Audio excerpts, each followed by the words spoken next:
majority of our citizens today have at least one chronic disease. 40% have two or more. We are the sickest society in the history of humanity. We're talking about largely socially, societally, structurally, culturally induced chronic diseases. What are we going to do about it? Yeah, what are the solutions? So pumped to have you. Lot to cover, just from your wealth of knowledge from a health, fitness perspective. Before we dive into some other questions I have, when you look back at that story, what's your biggest one or two takeaway like that our audience can latch on to? I'd say number one, it's the power of taking responsibility. It's so easy to blame, to finger point, and we have absolutely, our stories are valid. The things we've gone through are valid.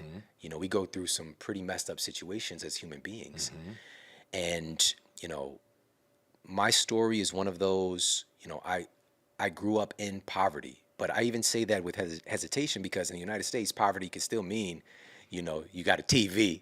You know, we did get food from charities, you know, food stamps, WIC program.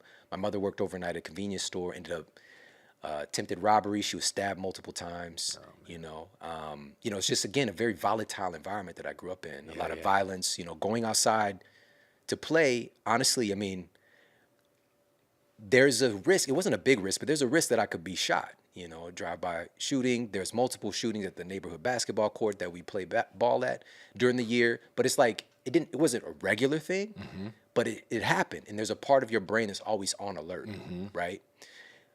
And so people hear that, and it's just like, oh, you know, there is a certain way of thinking of to like, poor you. But what people don't understand is the power that comes from an environment like that as well. Because there is such a highly evolved sense of creativity to survive and to make something out of nothing. There's this very powerful spirit of connection, like the people that you're around, you kind of like you're in war together. Oh yeah. You know, it's like a bonding. And there's just like a deep sense of like people having your back. And there's also this very powerful sense of overcoming. You know, that was just like there's this muscle built, like we're going to make it, you know. Now here's the thing, it's like, where is that creativity pointed? Where is that we're going to make it pointed? Is it pointed towards just getting by, or is it pointing towards something bigger? Is the creativity pointed towards just getting a meal on the table, or is it pointed towards transforming the health of our family, right? Because those muscles were getting built, it's just I didn't know where to direct it. And so me taking responsibility, it eliminated this possibility of like offloading or placing the responsibility on someone else to change my life for me. And unfortunately, we do that. We do it automatically. We don't realize it. So that's number one. Listen, even as I'm saying this, you might think that you're taking responsibility, but it's like, I'm talking 100% responsibility. No wiggle room, no like just little outs. And you got to catch yourself because it's a daily practice as well. You're going to blame. You're going to point fingers. The faster you can point it back to yourself, the faster you can take responsibility for your part in it. Not to say that, again, you're putting yourself in, quote, bad situations, because things happen that are oftentimes unexplainable. But pointing it back to, how am I going to respond now? What am I going to do now? The thing happened. What am I going to do now? Right? So that'd be number one. Number two is just, again, it kind of goes hand in hand with that, which is, it's not about resources, it's about resourcefulness, right? When I transformed my health and eventually, man, it's crazy to even sit here with you and talk about this. Like I've impacted the lives of millions of people. You know, I'm from Ferguson, Missouri. I'm from St. Louis. Like I'm not supposed to be here. And for me, when this all changed, I lived more than once. But there's been times where I was like, I'm either gonna buy these groceries at Whole Foods and I'm like at the counter like hoping this card goes through, or I'm gonna pay my light bill. Like I'm literally taking a risk here. And so I was in that kind of situation where I didn't even have money to make it to the end of the month. There was a lot more month at the end of the money. You know what I mean? But by investing in myself and feeling better, suddenly I started to become much more adept at problem solving. and procuring the money that I needed to get my life structures taken care of, right? My energy changed, my ability to, see different possibilities. Whereas again, I was kind of linear before, so that creativity was starting to get activated Oh, in a yeah. sense. And so my ability to be resourceful with the lack of, again, I didn't have any health food stores around me. There was no yoga studios. I didn't know meditation existed. I didn't know what organic food was. Like all this stuff was foreign to me. But my ability to be resourceful, and another one of those pieces I mentioned earlier, it was a friend and relationships and the power of ROR, right? We know about ROI, What's but RLR? return on relationships. I would have never told, because I come from where I come from, I inherently developed a strong sense of self and selfishness because I had to survive. And it made me very reluctant to trust and to be in relationships outside of my tribe, outside of my family. Oh, yeah. Right. So it was a lot of like lone wolf type energy, right? Like, and if I'm going to make it, it's all on me. Yep. It's not. Yes, again, don't mistake it from the taking responsibility part, but being successful is going to be with and through other people. And so I would not have known this man if you would have asked me even 10 years ago, like, what would be my greatest gift or success or my greatest asset? I would say something along the lines of like, maybe a financial thing to accomplish or like some kind of like career thing. No, my relationships by far, it's not even close. It's in a different universe, is the most valuable thing in my reality by far. And that ability to work on those things, like I come from a situation where I didn't see what healthy relationships really look like. Even my family, that we all love each other and we got each other's back and we have this kind of sense of certainty. We'll fuck each other up though. You know what I mean? It's like a lot of fighting, a lot of violence. And I didn't really see what a healthy, functional relationship looked like. I see, a lot of dysfunction. And so, but this is not just unique to me. Many people have experienced that in relationships and what they saw as examples. So wouldn't it be, if I'm telling you it's the most valuable thing, wouldn't it be valuable for you to make it a study, like to learn about relationships and healthy relationships and becoming the type of person that can manage a healthy relationship, that can actually receive the love that is given from somebody? Because I had a wall up, right? Not only that, but to be able to contribute and find a way to be of value to the lives of other people so that they want you in relationships. And so that would be my other thing would be, it's not about resources, it's about resourcefulness and flipping the switch in your mind. Like that whole, there's a will, there's a way. I'm telling you, when there's a will, there's 10,000 ways. There are so many different possibilities, but it's the ability to think externally of your circumstances. It goes back to that Einstein quote for me, we can't solve a problem at the same level that created the problem, the same level of thinking that created the problem. And that's the problem so many times, is that we start beating a problem down with our same train of thought that created the fucking problem, instead of like stepping back and seeing all the different creative ways that you can get from here to there, right? And part of that though is like feeling empowered. Being healthier makes it easier, right? And this, like it's hard. It's not that you can't find a way when you're not well. It's just harder. Oh, yeah. Right. And so those would be my two things. Oh, Shawn, man, we are just kindred spirits. I mean, from your story, your background, the inspiration, here at Fit Body, which is the franchise I oversee, we talk about first and foremost, we're not in the fitness industry. Yes, we do this, but we're in the people industry. We're in the people business. We're in the relationship business. In fact, two of our core values here at our organization is to have whatever it takes mentality. So using that resourcefulness you just talked about, and taking extreme ownership. Not taking ownership, taking extreme ownership. Yeah. So you're speaking my language, my friend. Powerful. So I want to go high level here, and then we'll kind of will it down. But you are a health expert, you're a sleep expert, you're a nutritionist, a nutrition expert. What would you say, in your viewpoint, are the big problems facing the health of our country right now? And there's many, but we'd love to unpack that from your lens. When addressing any problem, I think it's always valuable to know what you're actually dealing with, right? A lot of times we're fighting with things we don't even understand. We don't even know what the situation really is. So, yeah, we can look around and see that we have some issues as a society as far as our health, but let's get very specific. I'm just going to rattle off a few factual places that we are right now, a few statistics. So, the CDC's most recent numbers from last year have denoted that today, 60% of American adults have at least one chronic disease. All right. So the majority of our citizens today have at least one chronic disease. 40% have two or more. Ooh. All right. So now, immediately, if you don't have a chronic disease, you're not normal.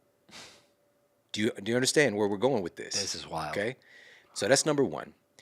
Within that context, about 60% of American adults have some degree of heart disease. We've got about 130 million Americans that have type 2 diabetes or prediabetes. We've got about 115 million Americans that have regular sleep issues and sleep dysfunction. And we've got, right now, this is crazy, I'm about to say this, when the new numbers come out, which they haven't been published yet, it's going to be even scarier because they haven't been published post-COVID yet. But prior to the pandemic and pandemic-related shutdowns and changes, we had about a 42% obesity rate in our society. 42%. 42. And it was on track by 2030 to be at 50%. Okay? Not to mention, we're talking about clinical obesity, all right? We're not talking about the overweight component as well. Because if we bring those together, we're looking at it's knocking on the door of about 80% of American citizens are either overweight or obese. And because of the launching pad for even more disease and dysfunction over all these shutdowns and changes and something called recidivism, basically gaining weight, especially for kids. Like, matter of fact, let me just share this with you with kids, because the CDC did publish this. And this was a study looking at kids during the pandemic, and they found that moderately obese children, their annual rate of weight gain doubled over the course of the initial year of pandemic shutdowns. Now, again, that might be like, oh, that's a temporary thing, but recidivism is like once we reach a state, it's kind of like a thermostat. It's like getting your body at that set point where it's more difficult. And anybody that struggled with their weight as a kid knows how difficult it is to change when you're an adult. Even as adults, once you hit a certain, like you put on weight, it becomes harder and harder to change that set point. And so, you know, we're going to hit that number of 50% before we get to 2030, which is just around the corner. It's like 6 years away. And so these are just some. I can go on and on. We could just do the whole episode on the up statistics. Yeah. But here's the thing. We have power to change this. Oh, we yes. absolutely do. Amen. But we have to understand that we also have a 4.2 trillion, like we can't even fathom how much money that is. Healthcare system. So that's how much money is invested into our healthcare system annually at this point. We are the sickest society in the history of humanity. All right.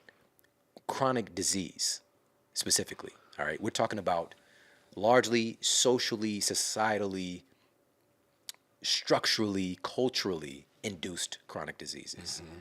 We're not talking about infectious disease, which is funny that that's even gone up. Right? We don't really think, like, we thought we had that figured out, but no, it's not the case.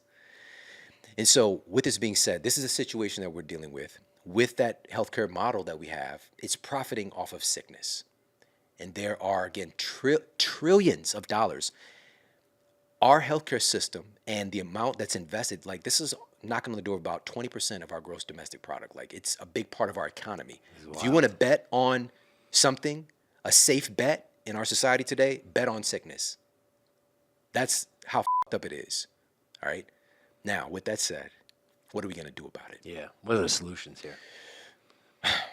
So, knowing that this is the state that we're in, and I started it off, I was pointing to where we're going to go, which is if you're healthy today, you're not normal. You're abnormal. How do we change so that health is normalized? And what it has to do with is culture. For years, and I know you've done this, I've done this, we point people towards behavior change because it's powerful.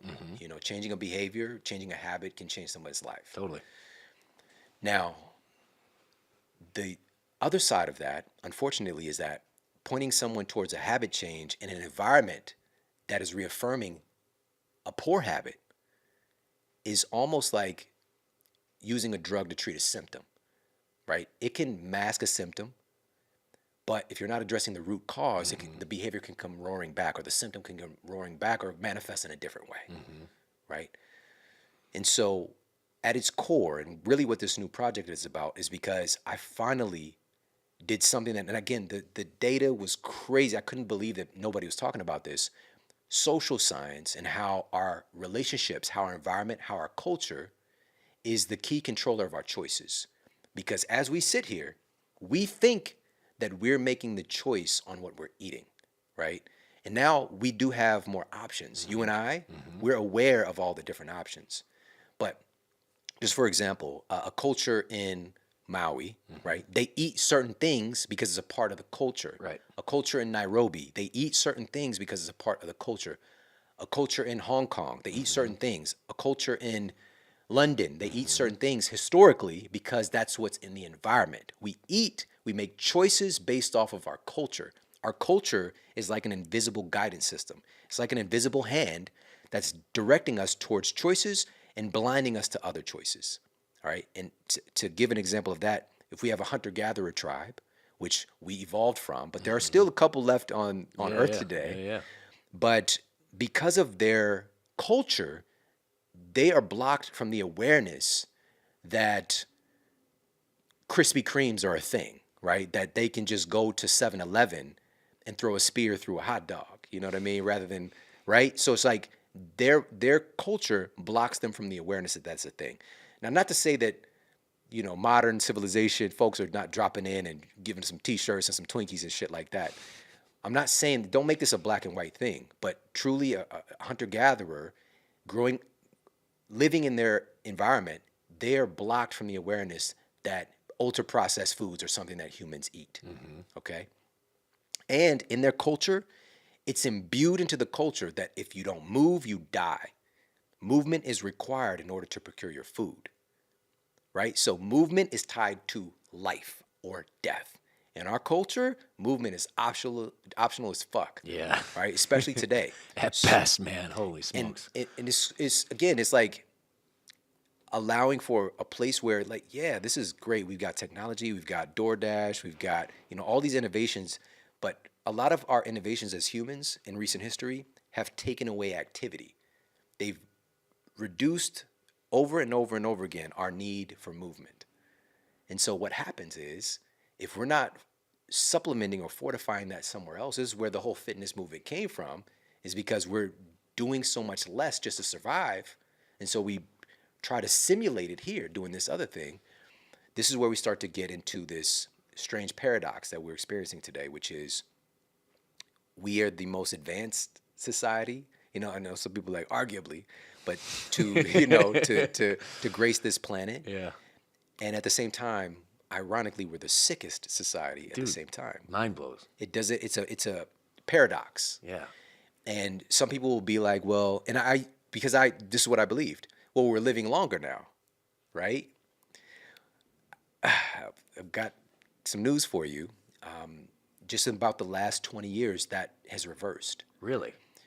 Previously, every generation was outliving their predecessors. Totally. We're the first generation that's not going to outlive our predecessors.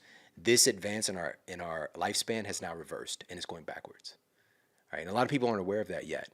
And also, you got to take into consideration when things were advancing, the main thing that was taking us out was infectious disease and issues in childbirth, which was pushing down that average lifespan, by the way. Yeah. And so things more so related to infectious diseases. Today, the main thing's killing us. The number one killer today is heart disease, by far. Heart disease, all manner of cancers.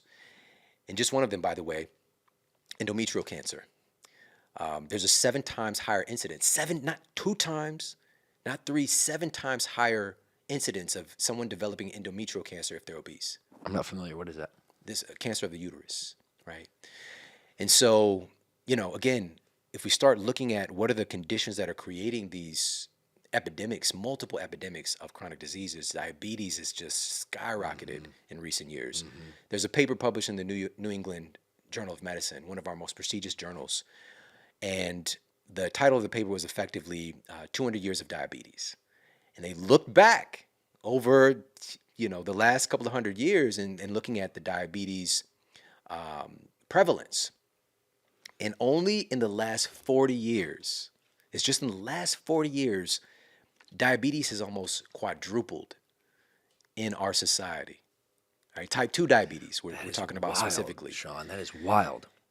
And so let's just hit right now one portion of the solution. We can go deeper. Understanding that your culture is controlling your choices. Your culture is controlling your awareness. Your culture is determining largely your health outcomes as a result. This is why, again, being in a certain society where I come from, every single one of my family members had at least one chronic disease. Everyone, including myself, my brother, and my sister.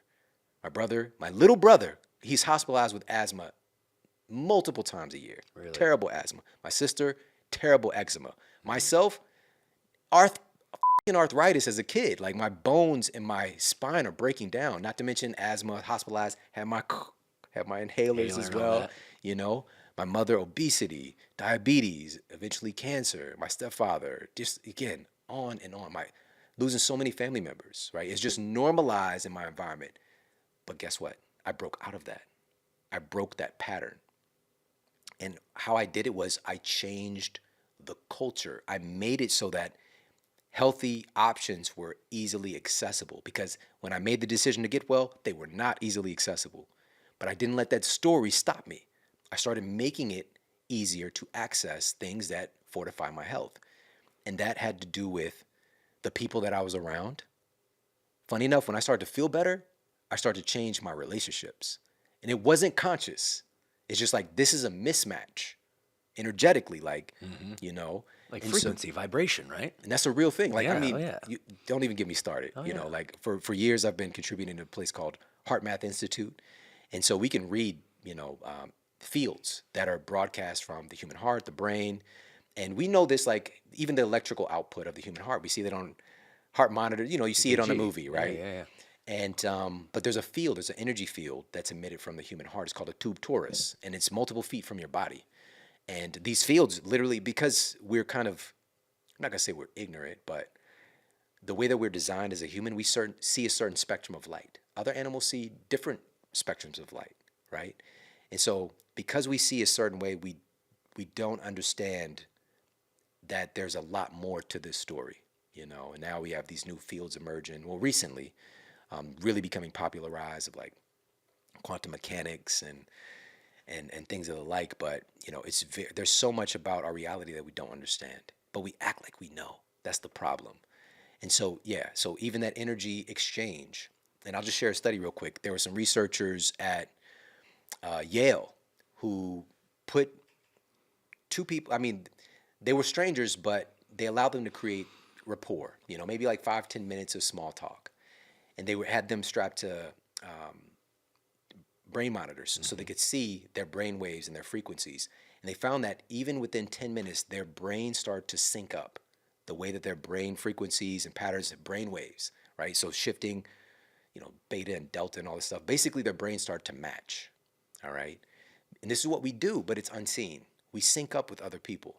We have to do that out of survival. We see that in the animal kingdom. Like, how the fuck do those birds know how to fly like that? Yeah. Like in this sequence, it's not like, Charlie, you take the lead. They just know how to just go. sync up. Yeah.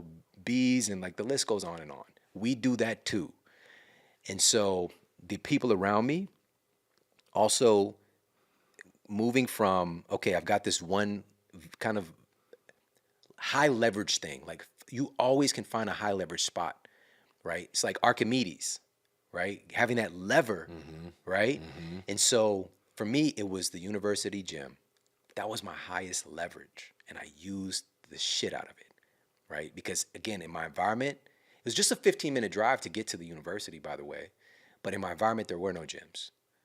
There's a safety concern with running in the neighborhood, But this university gym, I'm about to leverage this. I didn't know that I was doing it though, but I was leaning into this is an environment that can fortify the results that I'm looking for, right? and also the food complex. So suddenly, ironically, all these years, there's a right outside of Ferguson. Well, there's a good part of Ferguson, right? It's like that with a lot of Just neighborhoods, like right? anywhere, yeah. But there's a farmer's market that been going on forever, for years and years and years. I just wasn't in tune to it. I didn't know that it existed. But now that I'm focused on this, now the farmer's market is just like 5 minutes from my house. And now, not only am I going to the farmer's market every week, saving money, meeting the farmers, right? But the people actually growing my food, I'm getting like that much closer to my food. I'm taking my family with me. And my family, even now, like they know it's a deep memory for them of like us going to these farmers markets because it was a new adventure for all of us, and get the kids like they might make little stuff there, like little treats or whatever.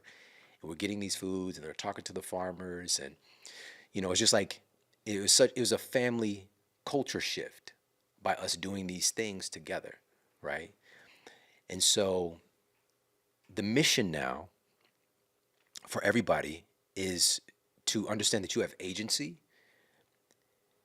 coupled with, and by the way, I'm just going to make this caveat. A lot of our struggle, and you know this too, is like trying to get other people to change. And the truth is, we can't change anybody. It's always an internal job. It's a choice within the person. We can force people to do things. Even with our kids, we could force them to do things. But once we are able to give them a blueprint internally, right? A culture that they imbibe. And by the way, just to define culture, this is the attitudes, beliefs, values, and behaviors held by a certain group of people passed on from one generation to the next. That's what a culture is. All right. So we are inherently creating a culture for our children. A lot of times we're just doing the shit that we were taught about culture, but we can intelligently, consciously choose the culture we're creating in our own household so that our children have the internal blueprint or the internal culture. Today, I went outside to work out with my wife. And I went outside, there was a random folding chair sitting in my driveway. And I'm just like, what the fuck? I thought it was my older son, which he's a trainer. All right. And I'm just like, oh, he's out here he's probably shooting a video or something. He's probably in his early 20s now. He's 22. And when I started training with my wife, and here comes my older son and my youngest son, 22 and 11, walking down the street. They were training together. I didn't tell them to do that. It's just baked into our culture. All right. And it's just like, man, I was overflowing with so much joy in that moment. Like, I'm out here with my wife, like, this is amazing. This is real.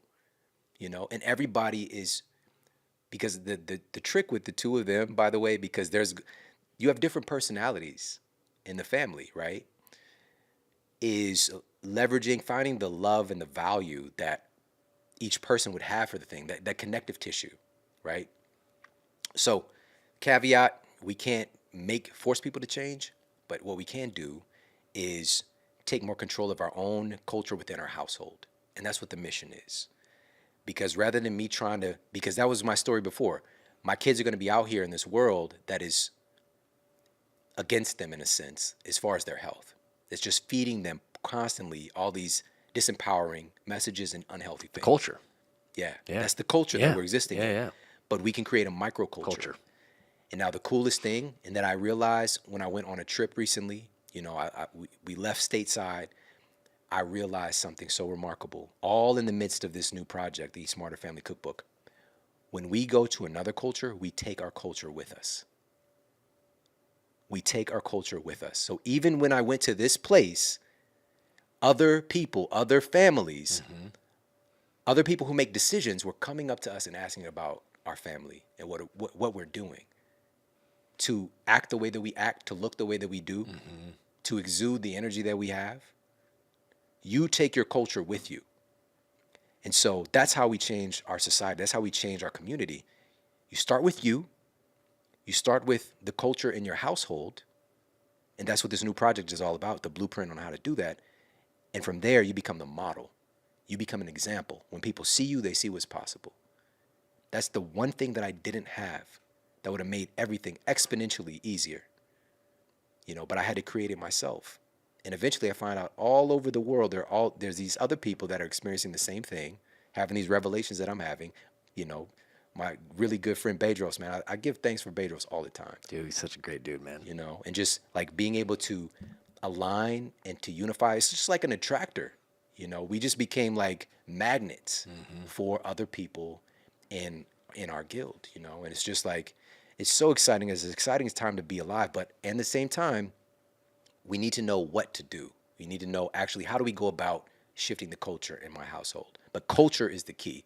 Changing the culture, taking control of your own environment, controlling the controllables. My man, Shawn. All right, my friend. Well, the last part of the conversation, I want to kind of tee up the new book launch. And you've talked a little bit about in the conversation, the concept, but Eat Smarter, the cookbook, just got released. So can you unpack that for us? Just give us some high level what our audience can expect to take away and some value there. Absolutely. So earlier we mentioned how we evolved with community around food and how that is essentially becoming on the endangered species list, eating together with friends and family.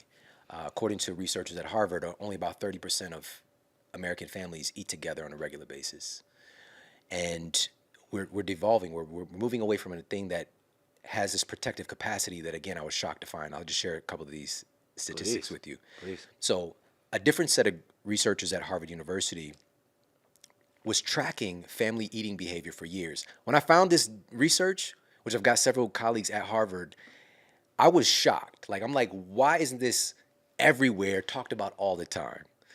And what these researchers uncovered was that families that ate together on a regular basis had far less chronic diseases. In particular, they found that they had a much higher intake of essential nutrients that help, again, the immune system, that help the body to reduce the risk of chronic diseases, and significantly less intake of processed foods, ultra processed foods, chips and sodas and things like that. Not to vilify those things, but it's a smaller part of the overall intake. Now you couple that with a really fascinating study that was done looking at minority children. And what they found was that eating together with their family four meals a week dramatically decreased their, again, incidence of risk for chronic disease and infectious disease as well, by the way. Those can go hand in hand. But what they found was, again, and I'm just want to give the specific numbers here, they found that the children who were eating with their families 4 times a week, they ate 5 servings of fruits and vegetables almost every day, 5 days out of the week. All right. And when the television was rarely on or not on at all, even lower intake of processed foods and soda. All right. That was already diminished regardless of the TV, but when it's not on, Much less. much less. Yeah. Couple that with, there's 2 studies combined published in the Journal of Pediatrics and the Journal of the American Medical Association. And this is the homework for everybody. All right. This is the one right here. So what the researchers found was that eating together, this is specifically the benefits for children. This is huge for our kids. Children who ate together with their families just 3 times a week, and this can be any meal, by the way, 3 times a week, had significantly lower incidence of obesity, lower incidence of disordered eating, and lower risk of overall chronic diseases and infections. What? Just eating with your family 3 times a week. Holy smokes. Okay. And now, what about us as adults? I shared another study in the Eat Smarter Family Cookbook looking at employees of IBM. And basically what they found was that there was this dramatic protection against abnormal stress for parents if they were able to get home and eat dinner with their families. And the more that work was inching into their ability to eat dinner with their families, the more their unhappiness at work took over and abnormal amounts of stress. And why does this matter? Well, another study that was published in JAMA, Journal of the American Medical Association, the researchers did a meta-analysis and they found that upwards of 80% of physician visits today are for stress-related diseases. 80%. Upwards of 80%. Whew. See, it was 60 to 80%. Yeah.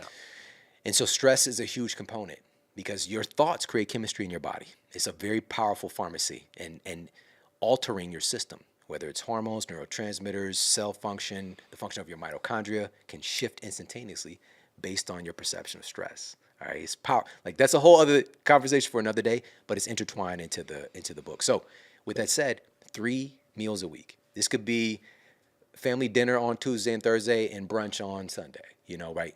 And so for me, I'm a why person. Like, I want to know why. Like, why? How does that work? And so one of the obvious reasons it works is that by you having that planned, and by the way, you need to schedule it. All right. We got stuff on our schedule that matters far less than our family. For us in our busy lives, a lot of times if you don't schedule it, it's not real. It's fleeting. It's a maybe. Schedule it. When you do that, and you know that family dinner is on Tuesday, it immediately invokes the brain, even your subconscious, to plan, right? What are we gonna eat? Like, it creates more of a spirit of planning and purpose instantaneously because we know that the thing is in front of us. Use that to your advantage. Schedule it.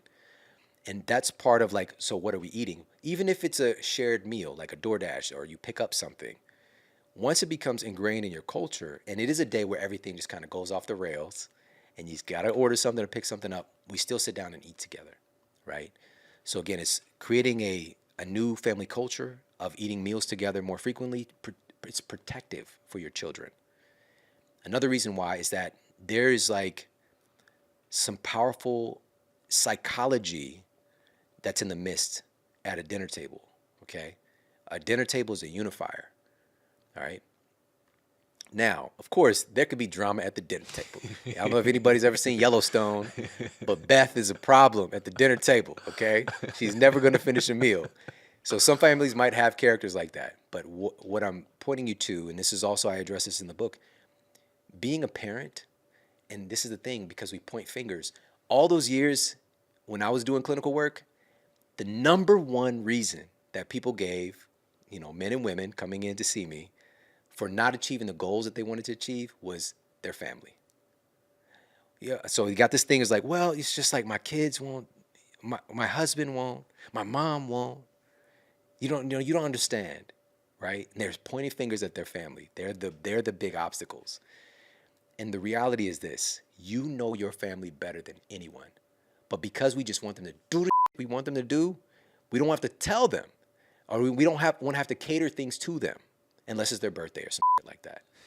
But in reality, you absolutely know what inspires your children to take action and what makes them retract.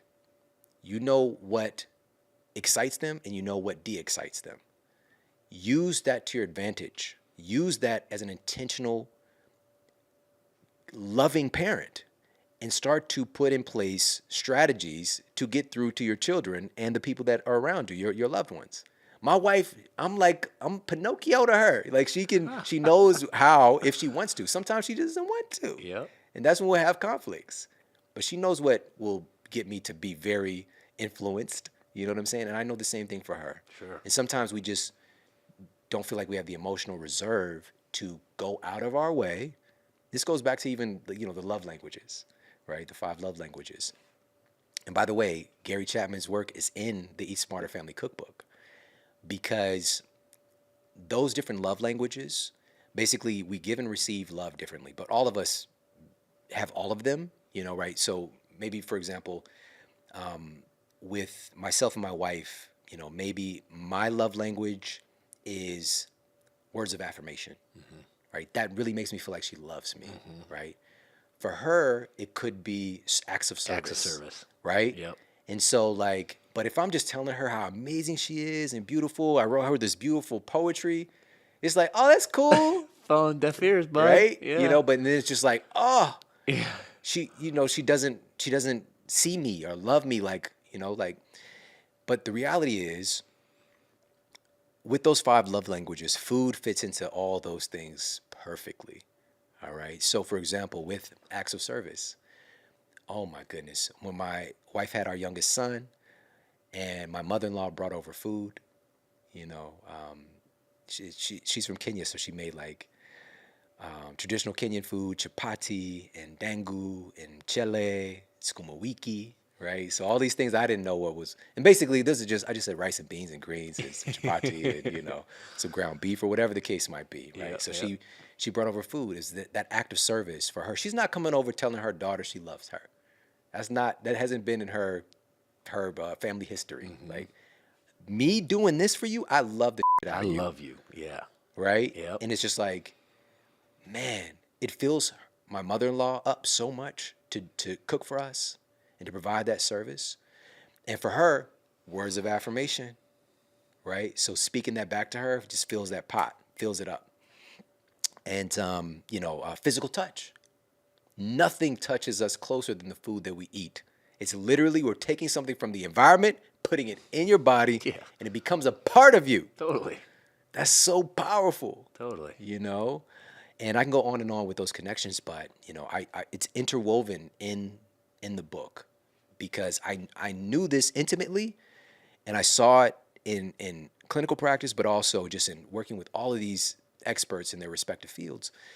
It's just like there's something really special about food because it changes you from the inside out. Because food isn't just food; it's information, right? So it's providing certain nutritional inputs that's changing your chemistry. Like it can't help but do that, right? So you're consuming things that, for example, the microbiome is having a huge moment right now and understanding how important the health of our microbiome is and all the respective genes that these bacteria are carrying. If we go gene for gene, human beings, if we go gene for gene with all the bacteria that we're carrying, 99% of our genes are bacterial genes. They're not, quote, human genes. All right. So how much is that impacting our health? We know today that there's this huge interaction with our bacterial genes, their expression, and our gene expression. Right. And so putting all this together, like, what are the choices? What foods are we putting in that's interacting with our microbiome? And we have the opportunity to become more cognizant of what we're feeding our microbiome and the health outcomes that come from that. And, there's even within that context with the microbiome, and this is really cool, your microbiome and this incredible bacteria cascade, they all want to have certain conditions in order to give you optimal health, right? So there's another field parallel to that, and I didn't know I was going to talk about this. I'm just going to say it really quickly, and it's something I've been studying the last couple of years, which is circadian medicine, right? And so how our interaction with the environment, like I talked about to start all this out, our culture, how often are we actually interacting with our environment? Because we're picking up our cues from the 24-hour solar day. So we're a part of the solar system. News flash. I know it's weird, like we're just here on this planet, but we're synced up. All of our cells are we can get out of sync, but all of our cells are constantly trying to sync up with the 24-hour solar day because that's determining when certain hormones are getting produced, certain neurotransmitters, what's happening with our microbiome. There's actually a changing of the guard even with certain bacteria cascade based on time of day it is.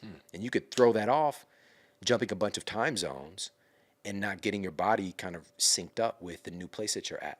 Because your body, we've never been able to just jump from this place to another place so quickly in human evolution until like the last couple of decades. Yeah, 50 years. Right? So what are those impacts? And now we know, like science has evolved enough to know, but we also know how to get yourself back in alignment faster, right? And so through food and understanding that, again, food isn't just food, it's information. When you eat that food, it's coming along with certain qualities like, and this brings it full circle, like why did I bring up the microbiome? When you eat a food, you're eating that food's microbiome. When you're eating a blueberry, it has its own microbiome. Oh, sure. When you eat an avocado, it has its own microbiome. Lucky Charms doesn't have a microbiome. All right? That leprechaun, Take that to the bank. The leprechaun is lying to you. All right? It does not have a microbiome. It might have some microbes, all right? But it's very different. And this is what also the message pushing forward in the Eat Smarter Family Cookbook is, according to the British Medical Journal, this is one of our most prestigious medical journals, the average American adult is eating 60% of their diet is now ultra-processed foods, right? That's been making some headway recently with a lot of people realizing this. Yeah.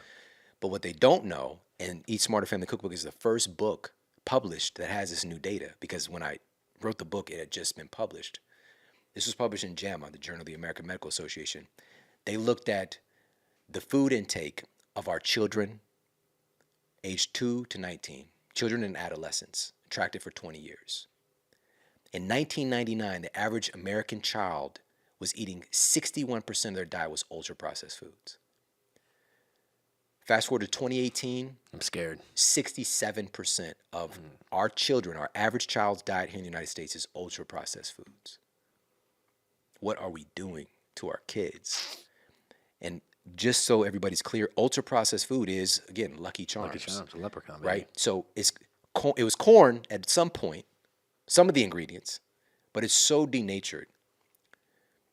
The additives, the preservatives, the processing, the high heat, taking the corn also, not just the substrate for building a cereal complex, but the sugar, right? The corn syrup.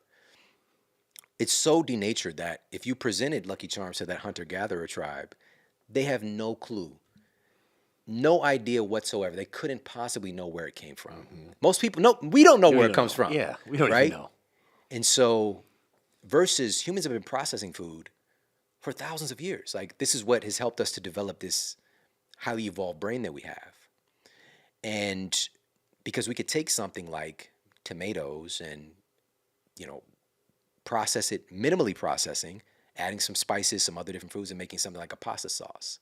Or taking olives and pressing them. And olives, by the way, this food is so historical. It's in many different like ancient texts, but we could take that olive, cold press it, stone press, and we have olive oil, right? That's minimally processed. And that olive oil, and I shared this study in the book as well, because I talk about the cultural contagions that we need to protect our children from, that protect ourselves from as well. One of them being these abhorrent amounts of, quote, vegetable oils, canola oil and the like, that I started using back when I was trying to get myself healthy because it said fucking vegetable. But it's not broccoli oil or asparagus oil. These are highly processed. If you see how canola oil is made, I promise you'll never consume it again. It has to be, it's treated with high heat processing, all these different bleaching agents, deodorizers, and why is it deodorized? Because it smells terrible, by the way. And it's so denatured. The fat complex, the polyunsaturated fatty acids, PUFAs, they're so damaged that you're just drinking pure reactive oxygen species, just pure oxidation, pure aging. All right? And I'm not just saying this because I provide the data, study after study. There's even a study in the book that's published in the journal Inhalation Toxicology that found that just smelling vegetable oil while cooking can damage your DNA. Real talk. Again, people don't know this stuff, but once they become aware, again, we can create a shift in our culture. So protecting against cultural contagions like that stuff, extra virgin olive oil, on the other hand, researchers at Auburn University found that this is one of the few foods ever discovered that can repair the blood-brain barrier and reduce inflammation in the brain. And why would I want to reduce inflammation in my brain? Is that a problem? Well, researchers at the Albert Einstein College of Medicine found that as we're getting fatter, when we're accumulating more body fat, it's creating more inflammation in our brains. And they found that inflammation in our brain creates more body fat and insulin resistance. So it becomes this vicious circle. So cycle, yeah. In steps olive oil that can actually do something about it, right? So of course we want to remove the cause, but sometimes you get caught in that vicious circle. What are some things that I can add into the mix, right? So there's over 40 specific foods that I identify and provide a wealth of different studies, but in a fun way. And then we talk about, let's cook with them. Let's take these amazing foods and make some delicious meals with them, right?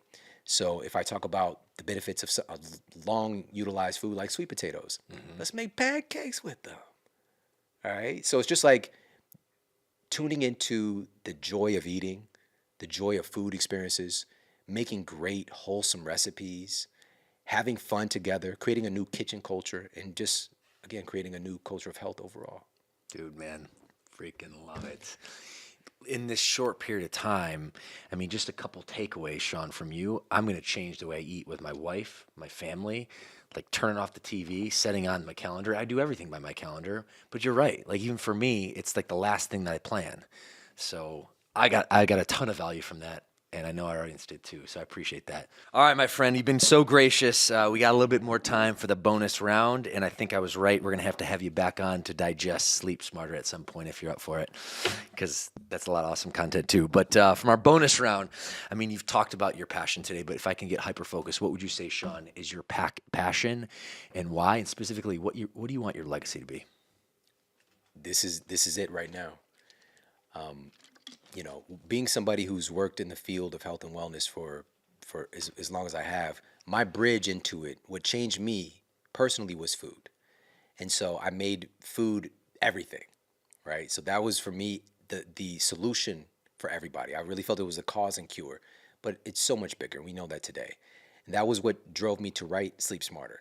Like I didn't plan on being this like kind of global sleep expert or subject matter expert with sleep, but that put me in a different stratosphere. But for me and my passion and what I'm pushing forward, I feel that, and this is for everybody, if you're curious about what your purpose is, it's probably something that comes natural to you, that you have a natural curiosity about, that it might not be as easily accessible to other people, or other people might not have curiosity about that thing. Okay. So what comes easy to you that's difficult for other people? I think about that. For me, my greatest gift and the thing that is just so natural to me is my family. The love that we have, the connection that we have, we don't even, I don't like using these labels because it's what is, the culture that we have, that we've developed despite our circumstances, right? And to see that transitioning over to where my son is impacting the lives of so many other people now, right? It's so powerful, man. It's so freaking powerful. So for me, that's what my passion is my family. And unfortunately, so many of us, we hear these stories. We work so hard to provide for our families, and then we miss out on our families.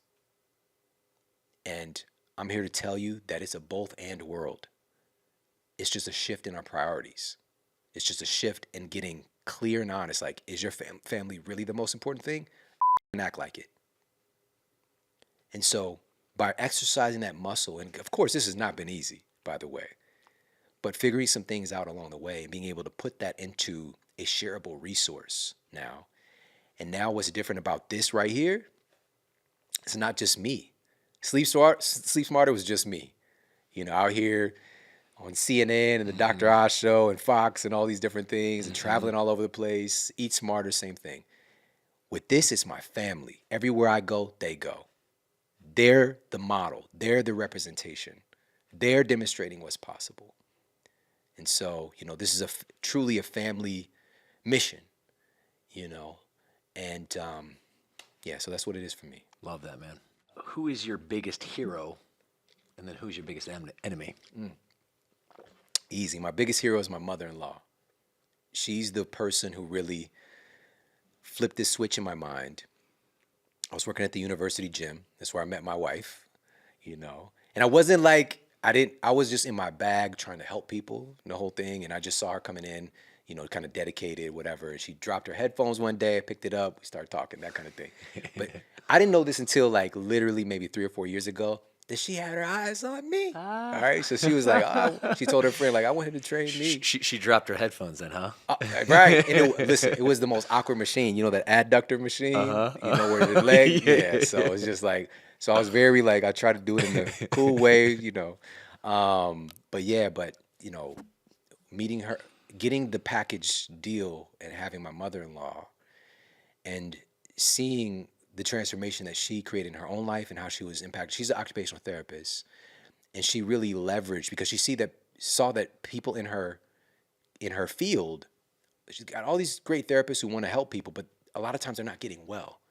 And so she started to implement pieces of nutrition and meditation and all these other tools that, again, for me, I thought was super, super weird at first. And it wasn't until I was, like I said, just growing up in the kind of health conditions that I had. Once I didn't have like chronic asthma, I still had seasonal hay fever that would hospitalize me pretty much every year. I couldn't breathe at night. Dang. right? And this was just like, we'll just say 2005, all right? And outwardly, very healthy. But I was still including some things that were causing this kind of histamine reaction, making me hypersensitive to the world around me, that I should not be allergic to the world, Sure. right? Yeah. And so I went over to see my wife, my then girlfriend. She took me to the ER, and I got my script, my prescription, and we stopped by my mom-in-law's house, and she told me, my daughter tells me that you have this hay fever, or you have these allergies and you can't breathe. I was like, yeah, it's the weather, this happens every year. She was like, she just looked me in my eyes. She's like, is the problem out there, or is the problem in you? Bro, that like, it baked my noodle, man. Like I was just like, oh my God, I never thought about it like that. Yeah. And so that sent me down a path. And again, I'd already made so many great improvements and helped a lot of people, but that made me start to reassess the environment, my internal terrain, and looking at what is right for me right now versus other people. Because all of us are unique, and that's the future of medicine, is personalized nutrition, right? Because a certain food, even for you right now, might really be something you can thrive with, but it might be detrimental later, right? And we have to have the tools to be able to assess, like, no, this doesn't feel right now. Let me do this instead. But a lot of times we get caught in diet dogma, and it's just like a certain framework, and we stick to it even if we suffer. And that framework can be leaving out things that can transform your life. And so for me, it's my mother-in-law, definitely my greatest hero. She also taught me meditation as well, which, if all the stuff that we talked about, that's probably changed my life more than anything. My greatest enemy.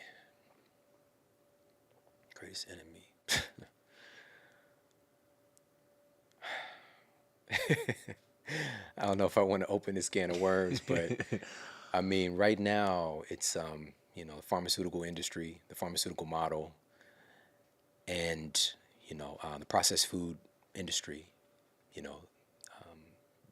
They're both profiting from our sickness. Totally. And the reason I didn't want to open this up is because for me, it still isn't necessarily an enemy in the traditional sense, because over the last couple of years, I've shared a lot of the data regarding the crimes committed by drug companies. For example, Pfizer was convicted of the largest healthcare fraud settlement in the history of the Department of Justice. We're talking about billions. They're the first, outside of, like, if we're talking about RICO charges, for racketeering and like organized crime, they're convicted of RICO charges. All right, organized fucking crime, and just like, but whatever. Yeah. And it's not to say again that they can't do good or create products that can be helpful in our society, but we need to know the system that we're dealing with that's profiting and doing unethical practices that are largely hurting so many people. And so, with that being said, if I would share some of that data, 95% of people, like, just taking the data, like, I didn't know this, thank you so much, this is a huge problem, that kind of stuff. But then every now and then it'd be somebody that listens to my show that works at Pfizer. It's just like, Shawn, I hate when you share this stuff. I know you're right, but it's like this is where, because they went there to help. Sure. They went to work at Johnson & Johnson. This happened multiple times. Like, I have people who work at Johnson & Johnson that listen to the show or follow me or whatever. They're just like, Shawn, this breaks my heart. Or Monsanto or whatever it is. It's just like, I'm just sharing the data because they're good people in all of these organizations. Really good people. Matter of fact, I would venture to say the majority of the people are good people. It's just their perception, the culture that they were exposed to has them, unfortunately, working in an overall situation where the outcomes are often detrimental when they're trying to help, and the good that they are doing is often overshadowed when we're talking about real world data by the damage that they're doing, and they don't know any better, And so that would be that if I was to say my biggest enemy, but it's more like a frenemy. I like that, man. Last few here. You are in the business of giving incredible fitness, health advice in general. What's one of the best piece of advice you've ever seen, Shawn? Why? The best advice that's just jumping to mind, and I'm just thinking recently, would be who's funding the study? Asking who's funding the study. And this is from my friend John Abramson, Dr. John Abramson. He works in healthcare policy at Harvard, and he's been involved in a lot of pharmaceutical litigation. Not because he wanted to or was a mission in his life. He was just brought in as an expert on a case, and it just kind of fell into it. And he got to see all the, the emails and all the things that people don't see. And he has to sign an NDA and all the things, but he's seen where the bodies are buried, kind of thing. And it's just like he knows that most of our university funding today, which is where most of our data is coming from, is largely funded and controlled by drug companies. Like, you're just not going to get a grant if this is taken away from our bottom line, this particular supplement or whatever, or if you're painting our primary product, right, that's generating trillions. It's $1 trillion industry. So unfortunately, we have this kind of twisted system right now. And so even when I've shared a tremendous amount of studies today, but one of the reasons that you can rely on the efficacy of what I'm talking about is I do something that a lot of people don't want to do, which is I look at the studies that disprove what I believe. It takes courage to go and proactively find something that is framed in a valid way that disproves what you believe, because the truth is usually somewhere in the middle, right? And so what I do is, after looking at a subject matter, I share what does the majority of data say, because we could probably rely on that. But even with that, it's still going to be case sensitive. It's going to be situation dependent. It's going to be person sensitive. That's the problem that we have as well, is that now it's just this global, one size fits all kind of framework when it comes to diet and when it comes to drugs, and the list goes on. And we are far from uniform. We're very unique. Each of us has a unique metabolic fingerprint, a unique microbiome fingerprint that can be dramatically different from even with identical twins. One of the largest studies done, like looking at identical twins and their microbiome changes, like we can have kids that are in the same environment, but if one of the twins, again, identical twins, has a higher ratio of bacteria class called firmicutes versus another bacteria category, they're going to gain more weight than their twin. Same environment, same diet. All right. So I can go on and on with those kind of examples, but that would be best advice recently. This is maybe, this is some years ago, but that's something I've paid more attention to, is like who's funding the study? Yep. What does the majority of data say? Let me also always counterbalance with something that disproves what I believe. Good on you, man. It's sage advice. So, Shawn, what would your parting piece of wisdom be? Our audience here, they're inspired. I'm inspired. I'm a fitness pro. I learned a lot right now. And I would imagine our audience did as well. And not only for themselves, but also to be change agent in their communities to affect their culture. What would you say, Shawn, from your lens, would be a parting piece of advice from this episode today? As I said earlier, we've got to really get it through our skulls that we can't change people. We can't. Change is an inside job. We can inspire, we can create conditions, but ultimately, real sustainable change is going to come from within. It's going to come from an internal revelation. And so the very best thing that you can do is be as healthy, as fit, as resilient, as creative, as compassionate, as patient as you can possibly be. Train yourself. Work on your own mind and body so you can be an example. Because I promise you, people learn a lot more from who you are than what you say, right? So that's really the message and the another mandate here. I mentioned 3 days a week with your family meals, and friends are also included, by the way. If you're like, well, I'm not living with my family right now, friends are included as well. That piece, and also focus on you first. It's said a lot, but we don't do it. Invest in yourself every day. Invest in your body, your mind, train your mind, especially now. You need to train that mental fitness every single day so that you can better influence, so that you can better create conditions for other people to change. Mic drop, my dude. All right, well, I got one last question, which is my final one. And the title of this podcast is the Fitness CEO Podcast. Shawn, for you, what does it mean to be a CEO? This all ties together in a beautiful sequence, which is, being the example, leading by example, being the model. Again, people will listen to what you do far more than what you say, right? And we're all intelligent, in some capacity. And so being able to also see the gifts in other people, right? I talked about this in relationship to parents, like your family, them. Utilize that, help to bring the best out of everybody. That's going to require, again, you working on yourself and having the patience, having the bandwidth, having the capacity, especially when stress is around, to encourage, to support the people that you care about. In the context of being a CEO, you're the CEO of your family. You're the CEO of your body, and so that's what it would be for me, just leading by example. Look at that, my dude. All right, before we wrap today, where can our audience find you in the case they don't follow already? Awesome. Well, where they're listening to this amazing podcast, they can find my show as well. It's called The Model Health Show. The Model Health Show. And my home online is themodelhealthshow.com. If you want to connect with me on Instagram, I'm at Shawn Model on Instagram, SHAWN Model. And that's probably, for where a lot of the hangout and content sharing is as well. And most importantly, though, go into eatsmartercookbook.com and get your copy of the Eat Smarter Family Cookbook. Be a part of this mission and movement. Get your free ticket to the Family Health and Fitness Summit. And also, we're doing a 25K health and fitness giveaway too, so you get entered into that. So many great things there. But again, just invest in yourself, invest in your family, and we can change it. Yes, sir. Well, I do. Before we wrap today, I just want to take a second to acknowledge you, not only for you coming out here today, which is awesome. Been a long time coming, so finally excited to connect in the studio. But for your heart, dude, your knowledge, your passion, and your soul.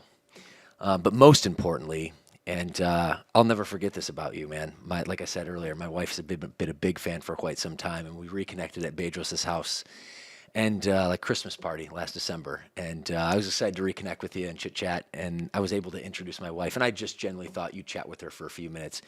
You sat and talked with her for like 45 minutes. And she went home that like the only thing she could talk about was how awesome experience and how a genuine salt of the earth of a dude that you are. And for that, if that doesn't say anything about you, I don't know what else will. So with all that, my friend, I just want to thank you again and appreciate you being on the show. Thank you, man. It's my honor. Thank you. Hey, if you like this video, make sure to check out this video right here to up-level your health today. The importance and value of having a consistent morning routine or ritual for maximizing the results of your day. This actually starts the night before in constructing a smart evening routine to help to set you up for great sleep